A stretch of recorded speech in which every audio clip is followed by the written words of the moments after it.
मित्रांनो बघा मुंबई फिशिंगच्या घरी काय आलं. आता बॉक्स ओपन करतो तुम्हाला दाखवतो.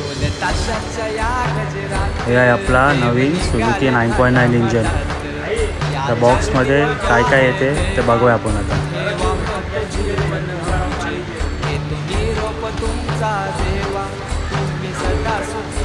हे आपल्याला मॅन्युअल आला आहे, स्पार्क प्लग आहे, इम्पेलर आहे आणि टूल किट आहे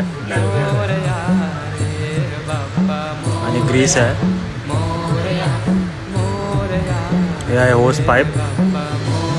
ही आपली 25 लिटरची पेट्रोलची टाकी. हा 2 स्ट्रोक इंजन आहे सुझुकीचा 9.9. बघू शकता तुम्ही. हा इंजन आपल्या 24 फुटाच्या बोटीवर लागला. 9.9 इंजन.